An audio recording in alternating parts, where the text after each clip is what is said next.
Assalamualaikum warahmatullahi wabarakatuh. Selamat siang ya. Ini kita tappingnya siang, jadi selamat siang. Kali ini saya nggak sendirian ya. Kali ini podcastnya Kedai Kopi kedatangan bintang tamu ya, salah satu ketua gerakan mahasiswa di tanah air ya, Mas Iwayan Darmawan. Siap. Ya. Salam kenal Mas. Siap. Ibnu Disahyo. Oke, Mas Darmawan ya, saya panggil ya. Mas Darmawan ini ketua KMHDI, panjang tuh. Kesatuan Mahasiswa Hindu Dharma Indonesia. Wah. Satu-satunya organisasi mahasiswa Hindu Indonesia. Oke. Oh, satu-satunya ya? Kalau Muslim kan banyak. Banyak tuh, ada HMI, ada kami, ada PMII, UIMM ya. Oh, berarti kalau Hindu satu cuma aja. Ya, satu. Oh, berarti lebih ini ya, lebih solid.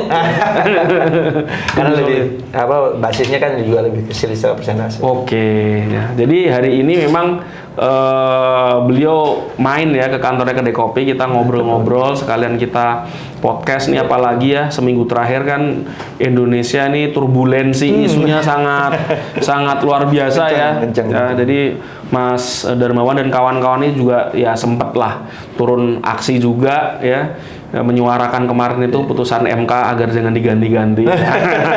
Cuman kita nggak khusus ngobrolin itu, kita nanti akan ngobrol banyak hal, kita ngobrol santai ya. Kita yang pertama nih, kita pengen kenalan dulu sama Mas Darmawan ya. Tolong dijelaskan, tolong dijelaskan. Jadi kalau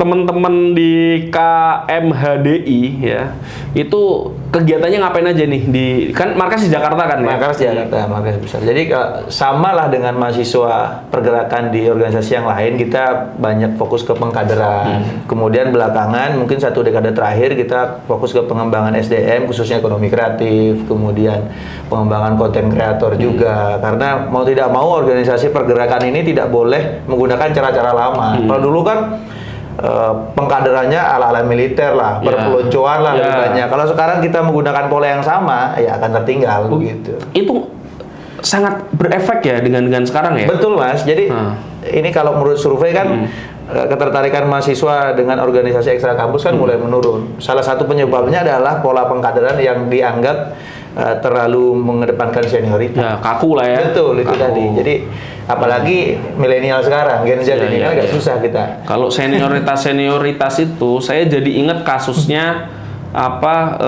dokter di Undip Semarang. Semarang. Kebetulan saya asli Semarang. Oh iya betul. Kuliahnya di Undip juga, tapi di Fakultas Hukum, bukan Fakultas Kedokteran. Jadi kalau di Fakultas Hukum itu relatif santai lah. Melawan di junior. Kalau Mas Darmawan ambil apa? Manajemen SDM dan sekarang sedang S2 ya. Betul, S2 di studi di Universitas Nasional di Pasar Minggu Jakarta. Ya dekat-dekat sini lah, nggak jauh. Nah, apalagi kan sekarang ini kan sedang waktunya penerima ospek ya kemarin ya sepanjang Agustus ini di kampus-kampus ospek. Turun ke kampus-kampus juga nggak Mas? Di beberapa basis, karena kita kan selain di Bali, kita ada beberapa umat Hindu yang cukup besar secara populasi, Lampung, Sultra, kemudian Sulteng, Kalimantan Tengah, NTB, Jawa Timur, dan mungkin Bandung, ITB, Telkom itu juga jadi basis kita. Oh, banyak juga di Bandung ya? Di Bandung per tahun mungkin 200-300 mahasiswa Hindu masuk. Oh, banyak ya? Memang ada alokasi khusus atau bagaimana? Karena memang kampusnya besar kan, jadi beberapa tokoh-tokoh Hindu itu banyak lahir dari kampus-kampus besar itu, ITB, Telkom, Unpad gitu. Banyak ya, akhirnya karena sudah jadi tokoh, beliau juga berkontribusi ke kampus, ngasih alokasi beasiswa untuk bahkan punya asrama. Iya, punya asrama mahasiswa Bali Hindu gitu. Jadi berarti pada bisa kumpul di situ. Oke. Nah, menarik tuh. Dan menariknya Mas Darmawan ini bukan dari Bali. Betul. Lahirnya di Bali tapi gedenya di lahir besar Palembang, Mas. Oh, lahir di Palembang juga. Bukan lahir di Bali terus ke Palembang enggak ya? Orang tua itu ya. Transmigran lah. Berarti memang benar-benar di Palembang. Betul Palembang. Tapi masih ada logat Balinya dikit. Bali Palembang. Gitu. Bali Palembang. Tapi di Palembang memang banyak orang Bali juga. Per hari ini sekitar 150.000 jiwa sampai 200.000. Banyak ya? Lumayan. Saya kira tuh kalau di Sumatera yang paling banyak di Lampung kan. Kalau Lampung emang mendominasi ya Mas. Jauh lebih banyak dibanding Palembang ya, dari 5-10 kali lipat ya. Banyak ya. Karena itu kan dulu program Pak Harto ya, transmigrasi ya. Berarti dulu orang tua transmigrasi tahun berapa dulu? 82. 82 ya. 82. Istri saya itu kebetulan orang Pemalang. Oh, ya. iya. Keluarganya itu transmigrasi juga ke Lampung. Ke Lampung, betul. Ya itu tahun 70-an akhir lah, mungkin 80-an awal kurang lebih sama ya. Pelita, program pelitanya Pak Harto. Pelita itu pembangunan 5 tahun ya. Jadi kan Berkala ya. Ya, jadi ada pelita, repelita itu. Jadi dulu saya waktu masih SD, jadi SD saya tahun 94. Iya. Itu masih ada PMP, Oh, iya. PPKN. Angkatan berapa kuliah? Saya angkatan 2011. 2011. Kayaknya udah nggak ngerasain PMP ya. Nggak ada, PPKN itu. Ya, udah PPKN. Soalnya waktu udah mau masuk SMA itu udah ganti tuh jadi PPKN ya. PPKN. Nggak tahu masih ada nggak itu kurikulum PPKN di sekolah ya? Ini coba kita tanyakan dulu aja ngopi dulu Mas Adin ini. Mas Adin ini kan Merdeka Belajarnya perlu kita kupas harusnya. Iya. Cuman Sudah mau ganti. Ya Merdeka Belajar ya. Kapan-kapan kita ngobrolin Merdeka Belajar ya kan, sampai ada yang udah masuk SMP belum bisa baca. Nah, itu tadi. Itu saking merdekanya kan, ya, sekolah main FF.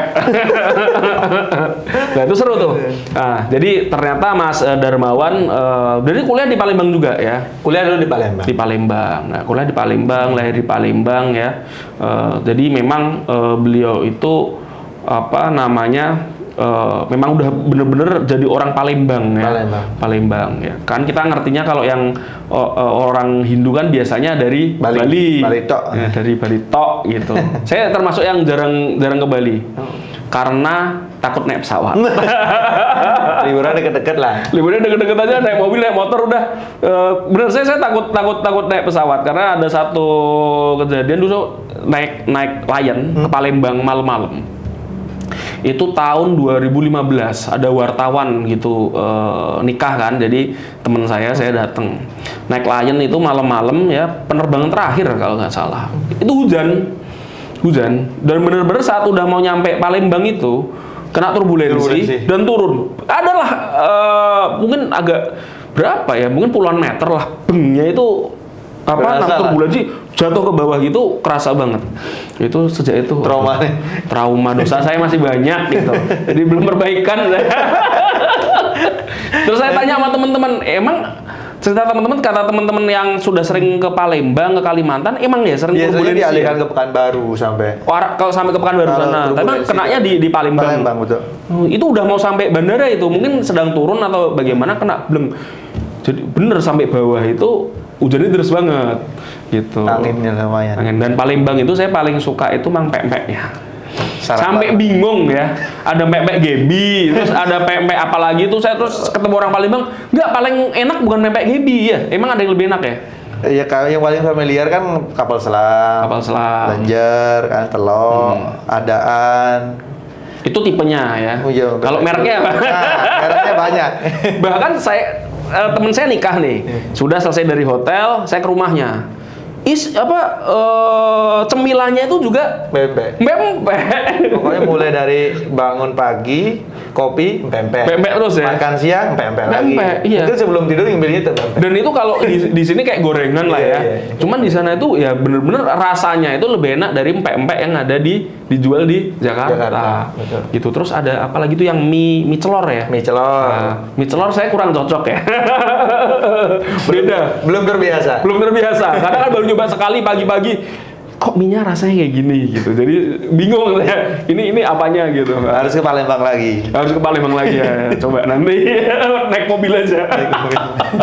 Nah, gitu Mas Darmawan. Jadi kegiatannya emang lebih ke pengkaderan segala macem ya, paling diskusi juga ya. Pengembangan SDM. Nah, ini teman-teman kalau teman-teman di KMHDI kalau pas ospek gini kan tadi datang segala macem, ada kegiatan khusus gak yang dilakukan oleh pengurus KMHDI ya saat bertemu dengan mahasiswa baru, terutama kan yang dari Hindu ya.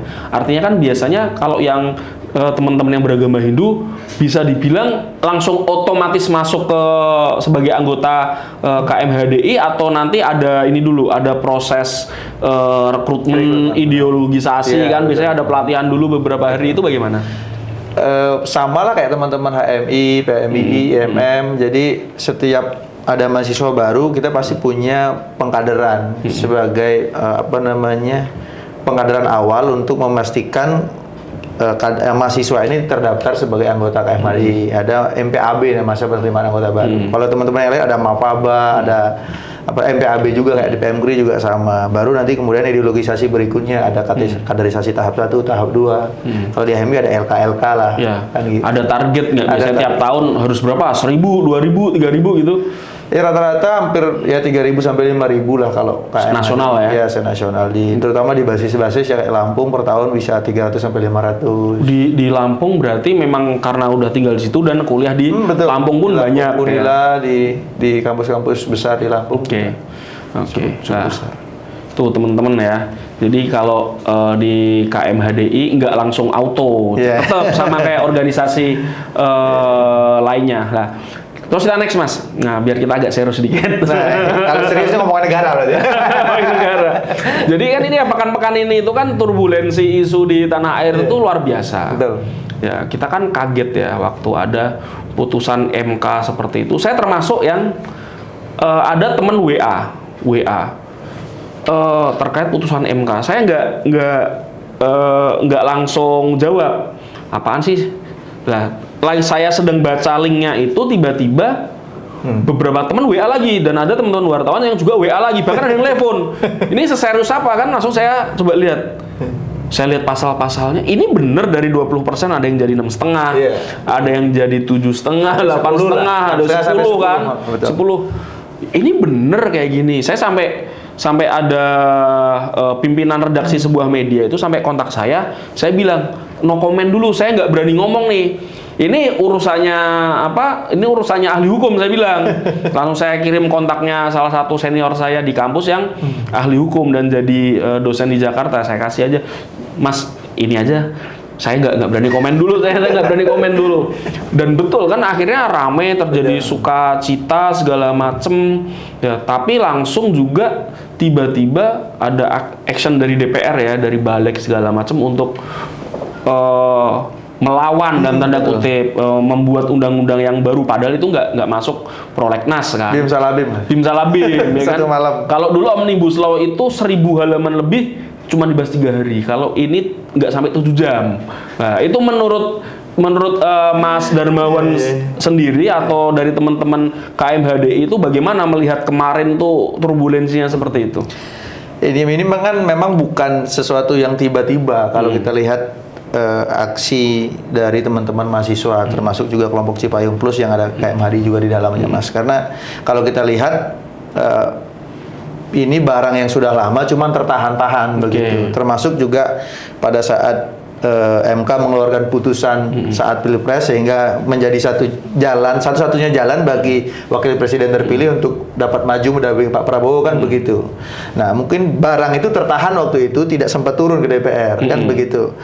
Kemudian kemarin persoalan putusan MK yang mengakomodir kemudian memudahkan syarat pencalonan dari ambang batasnya kan 6% sampai 10% tergantung jumlah mata DPT pilih ya, mata pilih DPT begitu.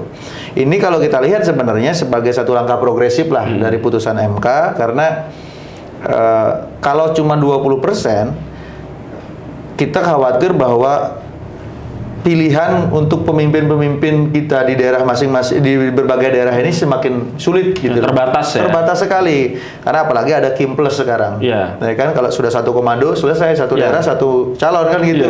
Seperti Jakarta, muncullah satu calon independen. Yang kita lihat juga prosesnya dalam pengumpulan dukungan juga kurang oke lah ya. Kurang oke lah, bermasalah lah kita disebut sebagai calon boneka. Ya, itu lagi. Ini kan karena prosesnya memang terlihat terlalu disetting dan dikondisikan begitu.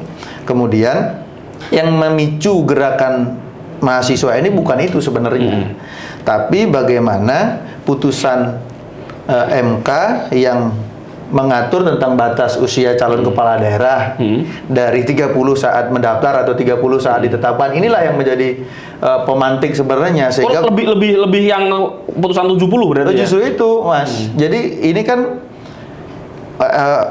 putusan MK pada saat penetapan persyaratan calon wakil presiden dianggap sah-sah saja.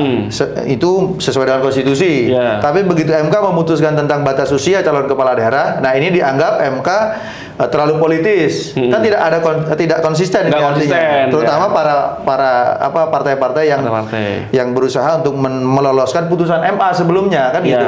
Nah, inilah yang kemudian mengeskalasi gerakan mahasiswa di seluruh daerah, meskipun memang hanya satu malam itu dari saat putusan MK, besoknya tiba-tiba langsung turun barengan dengan pembahasan di DPR oleh Balek kan begitu. Balek, ya. Bim salabim lah kalau gitu. Bim salabim. Jadi memang ini ya konsolidasinya itu cepat banget. Cepat sekali. Artinya kan barang ini sudah lama, Mas. Waktu itu konsolidasi itu sama teman-teman Cipayung Plus atau bagaimana? Waktu itu. Kalau di Cipayung kita memang konsolidasi pada saat MK mengeluarkan putusan dan ada wacana pembahasan oleh Balek DPR terkait dengan RUU Pilkada yang terlihat tergesa-gesa. Tapi kita melihat juga teman-teman yang ada di komisariat di daerah juga melakukan konsolidasi yang sama di daerah masing-masing begitu. Meskipun memang aksi di Senayan itu di hari Kamis kalau tidak salah. Nah, di daerah-daerah lain kayak Semarang, Bandung, Makassar, Kupang, Bali gitu kan di hari esoknya gitu. Besoknya ya. Iya, setelah dibatalkan begitu. Artinya kan setelah dibatalkan juga publik termasuk mahasiswa ini merasa kecewa dengan bagaimana DPR seolah-olah tidak konsisten dengan pernyataan-pernyataan yang sebelumnya, termasuk putusan MK soal Pilpres kemarin gitu. Ini tiba-tiba berubah lagi, ya hanya untuk kepentingan, mohon maaf, ini hanya untuk kepentingan salah satu anak penguasa lah begitu, anaknya Pak Lurah lah kalau sering disebut aja apa-apa. Kan gitu, anaknya Pak Lurah kan gitu. Ini kan sangat disayangkan sekali. Gitu. Ya, jadi memang ini ya teman-teman mahasiswa itu saya tuh sampai rindu ya. Jadi kalau yang terakhir aksi yang sangat heroik itu kan saat Omnibus Law. Cuman kan saat itu kan posisi masih sangat kuat gitu. Ya. Kalau sekarang karena sudah mau berganti kekuasaan kayaknya nggak sesolid dulu ya. Iya nggak? Saat itu tercitra masih merakyat, tidak ada nepotisme, tidak ada anak cucu yang kemudian dimasukkan. Kalau sekarang beda ya. Kalau sekarang publik lebih paham lah bagaimana kondisinya. Ya, kita bisa lihat ya di media sosial itu begitu luar biasa ya. Sekarang masyarakat jauh lebih berani untuk speak up, dan kita lihat juga yang turun nggak cuma mahasiswa kok kemarin, bahkan artis ya Reza Rahadian, komika ya itu turun, dan artis-artis yang tidak turun pun mereka ikut serta dengan posting peringatan darurat segala macam. Bahkan trending Asia kan? Trending Asia. Dan itu menjadi perhatian masyarakat internasional ternyata. Nah, kalau menurut pandangannya Mas Darmawan, eskalasi kemarin itu ya kita berandai-andai aja itu. Eskalasi kemarin itu kalau nggak selesai satu hari, kemarin itu kan langsung selesai tuh karena DPR langsung membatalkan segala macam. Tapi kalau itu misalkan kita berandai-andai kemarin itu ternyata masih dilanjutkan, ini eskalasinya nanti menurut Mas Darmawan dan teman-teman kira-kira akan sebesar apa? Dan efeknya itu buat Indonesia dan untuk pemerintahan Jokowi itu seperti apa? Bahkan apakah nanti itu juga menurut Mas Darmawan kalau chaosnya itu berkepanjangan, apakah juga akan membahayakan misalkan pelantikan 20 Oktober? Menurut Mas Darmawan gimana? Jadi kalau kita melihat eskalasi terakhir, memang betul tidak hanya disuarakan oleh mahasiswa, Mas. Tidak hanya disuarakan oleh mahasiswa, ada teman-teman artis, komika, dari lintas inilah profesi lah menyuarakan sampai trending Asia. Artinya ini gerakan ini tidak ada yang menyeting begitu, karena ini gerakan murni, gerakan organik sehingga dapat menggerakkan seluruh lapisan masyarakat lah kan begitu. Kemudian yang memang menjadi satu problem adalah waktunya sangat singkat, sehingga kita tidak bisa menyusun secara matang pasca aksi. Mungkin kan targetnya menduduki DPR pasca aksi itu seperti apa gitu, karena cuma satu malam, Mas. Itu pendek gara-gara DPR akhirnya Pak Dasko kan bilang ya udah kita nggak jadi balik, udah nggak jadi nggak jadi paripurna, nggak quorum, dan ya udah pakai MK. Gara-gara itu berarti waktunya jadi pendek ya. Betul ya. Ya, termasuk kan pasca putusan MK kemudian DPR membahas kan itu satu hari tuh. Ya, satu hari. Besoknya rencana paripurna. Ini kan kalau untuk konsolidasi dengan tujuan besar termasuk menduduki DPR, apalagi ada isu di luar kalau agak lama itu bisa menggulingkan pemerintahan kan. Maksud takut ya. dari sisi persiapan dan teklabnya tinggal cukup matang gitu. Oke. Ini kan belum terkonsolidasi dari semua daerah dan semua organ kan begitu. Kalau itu kemarin dibiarkan Mas, karena kemarin kita kebetulan pulang hampir jam 7 malam dari Senayan, kita melihat aparat sudah mulai turun, kan TNI Polri turun, kemudian ini teman-teman STM yang bawa bambu panjang-panjang 2 meter itu kan baru turun tuh. Baru turun tuh malam-malam tuh, seneng Iya mereka kan? ya. Posisinya waktu itu gedung DPR, pintu sebelah kiri di depan sama pintu masuk mobil yang di belakang itu sudah jebol gitu. Yang mulia. Pintu gerbang DPR itu kan sudah Oh, jebol. yang tol Sleepy ya. Kan sudah jebol tuh ada 2. Ini kalau dibiarkan chaos dalam waktu yang cukup panjang tanpa ada persiapan yang jelas, yang matang oleh teman-teman mahasiswa, kemudian targetnya yang terukur, kita takut ada banyak korban jiwa. Oh iya. Ini pasti pertimbangan salah satunya dari itu. Ya, kemarin aja ya meskipun tidak banyak ya, ada banyak juga yang jadi korban ya, mohon maaf. Ya. Kalau bilang tidak banyak nanti Lumayan, Mas. banyak yang banyak ya, Betul, banyak Semarang, yang kena Makassar, ya. Bandung. Banyak ya. Banyak yang kena, terutama di Semarang. Saya bahkan dikabari sama teman-teman di Semarang itu bahkan banyak yang masuk rumah sakit. Betul, ada hampir 30 kalau tidak. Ya, masuk ke rumah sakit Romani itu 30 yang agak berat tuh. Yang mungkin lukanya ringan-ringan agak sedengan itu banyak banget. Betul. Gitu, dan itu ya langsung lah nggak perlu nginap. Tapi yang nginap karena bonyoknya itu lumayan tuh ya puluhan itu. Lumayan. Semarang itu agak lama tuh. Jadi nggak cuman di hari Kamis ya, sampai hari Jumat itu juga masih ada. Di daerah masih. Justru Jumat di daerah tuh lebih banyak, Mas. Lebih kencang lagi karena ngelihat yang di Jakarta udah banyak, jadi mereka juga nggak mau ketinggalan kan, kurang lebih kayak gitu. Nah, kalau kemarin teman-teman di KMHDI ada yang ini juga, ada yang kena dapat bonus. Untungnya kita cepat karena kita pantau kan begitu mobil pengamanan turun, Brimob dan TNI turun, kita langsung instruksi tarik pasukan lah, tarik teman-teman supaya untuk menepi ke depan gedung DPR begitu. Karena saya harus akui bahwa Pak Prabowo cepat sekali langsung ya menangkap eskalasi gerakan ini karena dikhawatirkan dapat mengganggu masa transisi kan, masa transisi sampai pelantikan tanggal 20 ini. Beliau cepat mungkin memerintahkan Bang Dasko di DPR untuk membatalkan itu. Kalau tidak, siapa yang menjamin bahwa pelantikan akan berjalan dengan sampai nggak ada yang datang loh, Gerindra di paripurna tuh nggak ada yang datang. Nol, nggak ada yang datang. Ini alasannya kan nggak masuk akal. Ada yang diperintah istri tidak boleh datang ke paripurna kan konyol. Aduh, Mas Ahmad Bedowi, jawaban Anda terlalu tidak masuk akal di telinga publik, Mas. Jadi memang seru loh kemarin itu. Jadi yang datang itu hanya berapa? 80 apa 70? 86. Dan itu nggak satu pun dari fraksi Gerindra yang datang. Yang paling banyak mungkin ya PDIP ya, ada berapa? 19 apa 20 tuh yang datang. Lalu sisanya partai-partai lain. Jadi Gerindra nggak ada yang datang gitu. Lalu Dasko ya, Pak Dasko langsung bilang bahwa ya, ini gagal,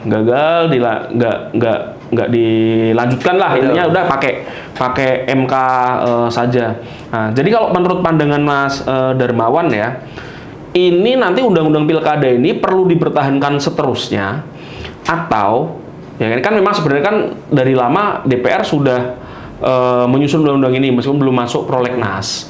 Ke depan saat ada ini disusun lagi, kira-kira pakai yang sudah ada atau mau direvisi lagi?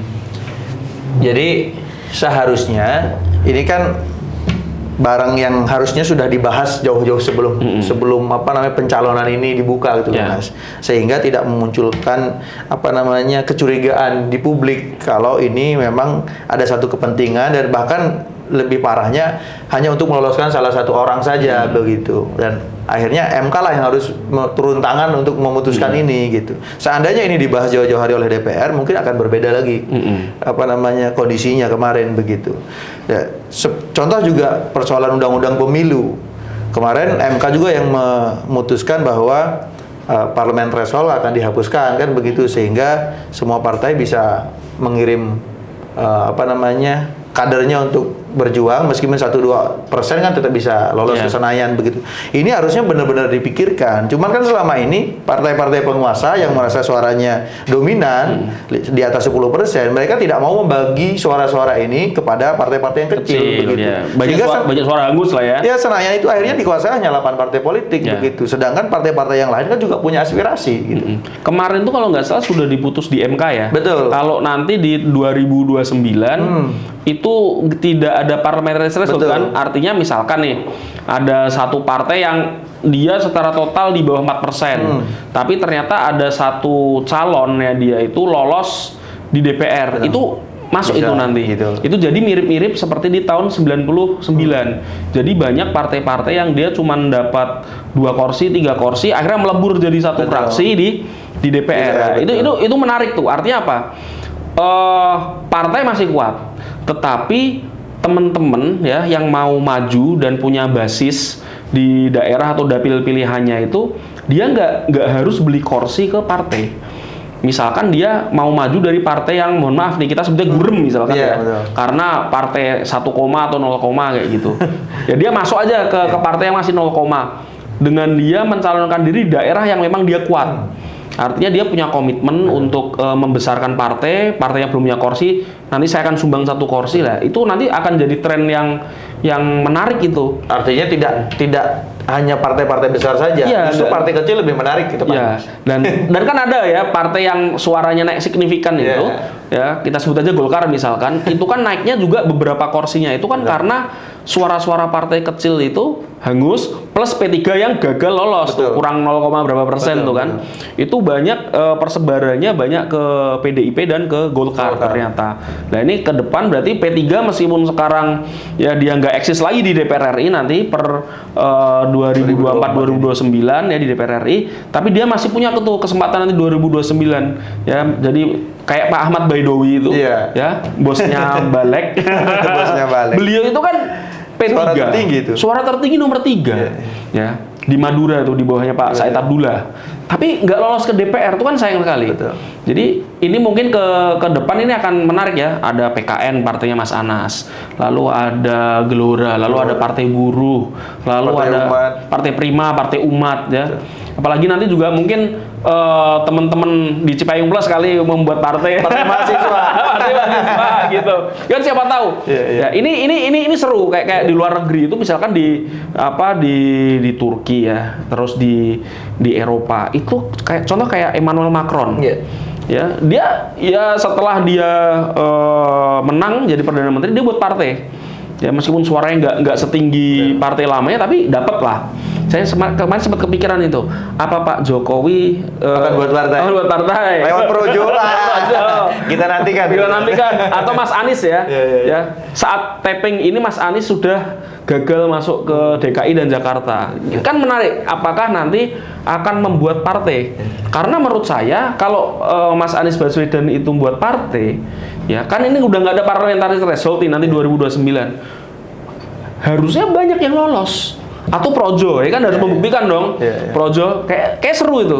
Seru. Apakah sebesar yang dibicarakan seperti selama ini? Diklaim selama ini kan. Nah, itu seru juga itu. Jadi ke depan kayaknya seru juga ya bayangin kayak gitu. Tapi harus diiringi juga dengan perubahan presiden threshold Mas. Oh iya masih 20%. Iya, kalau masih 20% kita cuma dihadapkan pada 3 pasang yang mohon maaf kalau seandainya sistemnya masih sama 2009 kan kalau bahasa sebagian orang kemarin kita harus memilih yang terburuk yang terbaik di antara yang terburuk kan gitu. Ini masalahnya nanti 2029 jangan sampai polanya masih sama. Kalau seandainya bisa 5 atau lebih kan lebih enak. Tahun 2004 kelas berapa? Waduh, SD. Tahun 2004 itu Pilpres pesertanya ada 5. Itu menurut saya Pilpres paling oke di Indonesia sejak masa reformasi. Jadi kalau 99 itu kan masih dipilih MPR.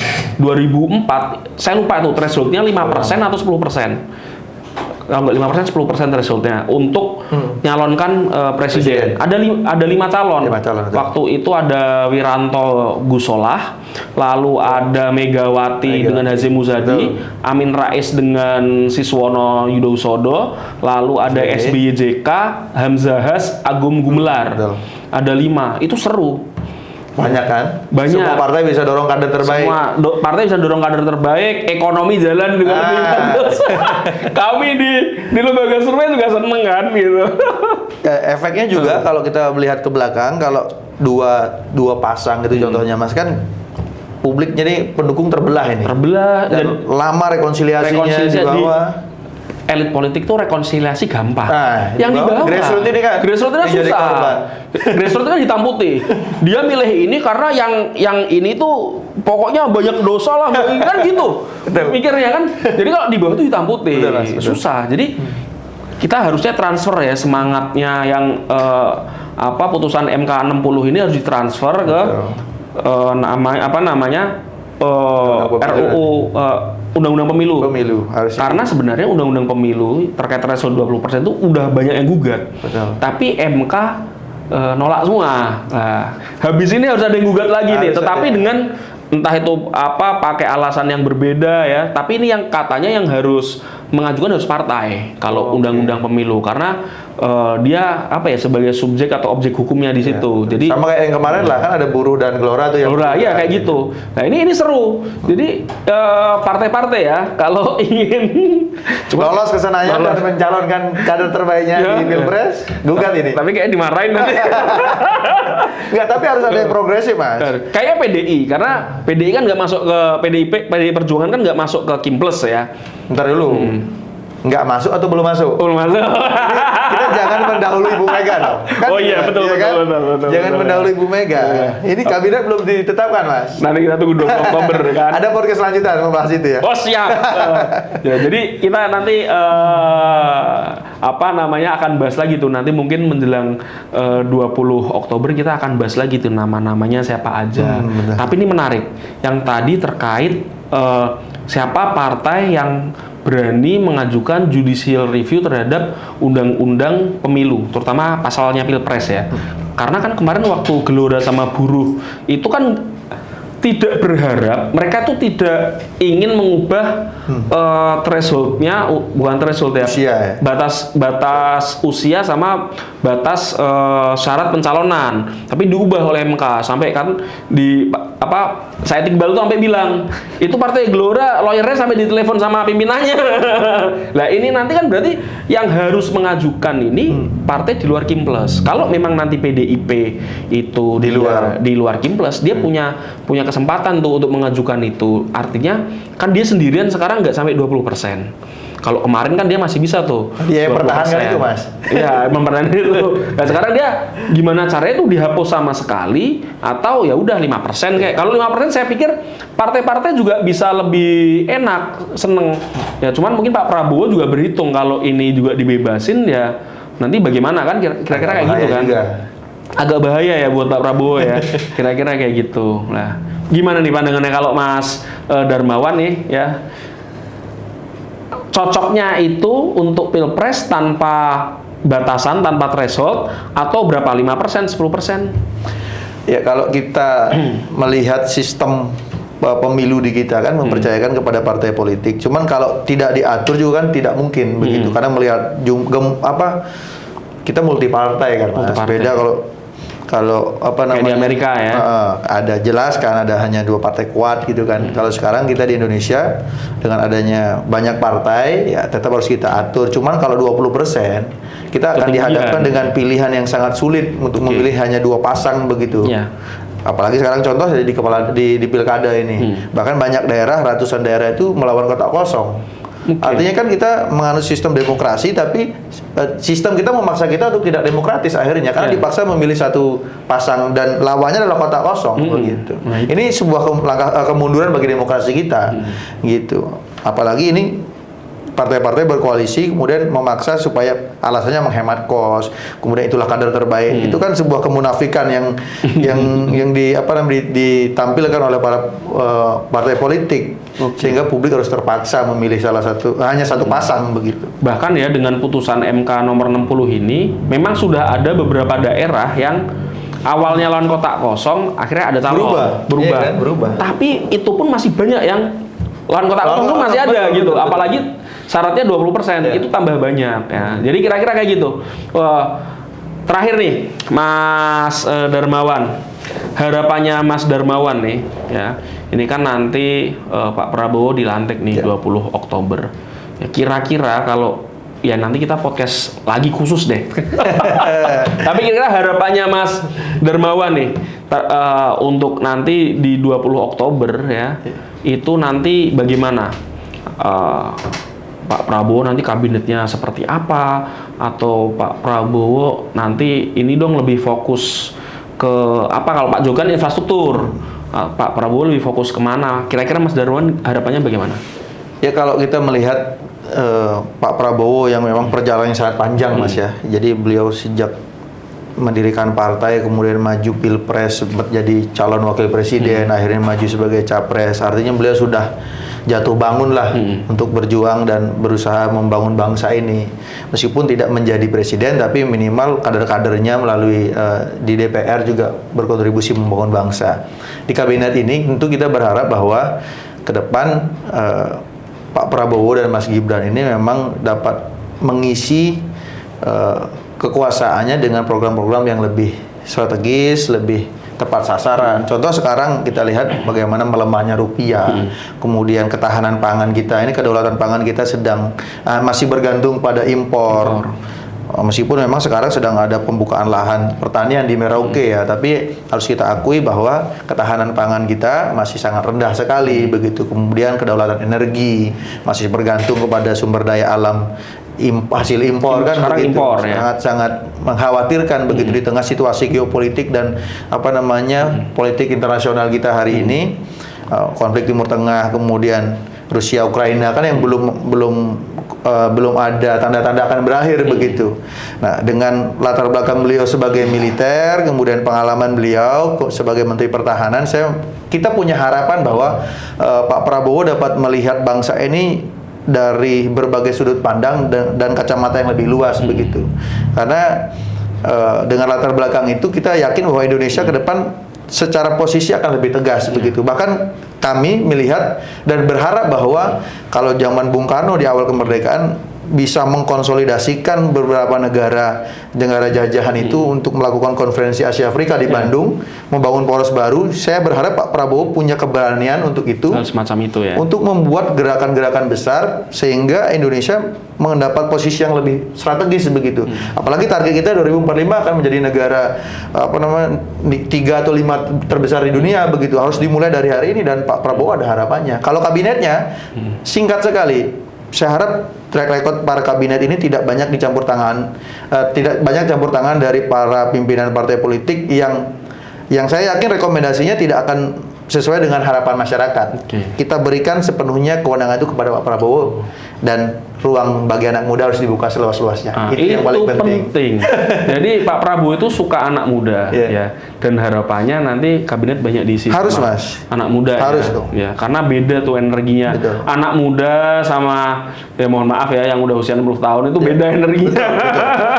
Betul. Bisa sat-sat kenceng lah kan. Siap. Thank you Mas Darmawan. Terima kasih Mas. sudah mampir di podcastnya Kedai Kopi. Terima kasih. Nanti saya juga mampir nanti main ke markasnya teman-teman KMHDI dan nanti kita ngobrol-ngobrol lagi supaya awet muda nih. Kalau nggak main sama teman-teman mahasiswa nih, keriputnya ini mubazir ya, keriput tua gitu. Thank you Mas Darmawan. Terima kasih. Sukses, salam buat teman-teman. Terima kasih. Oke, thank you. Terima kasih. Mantap.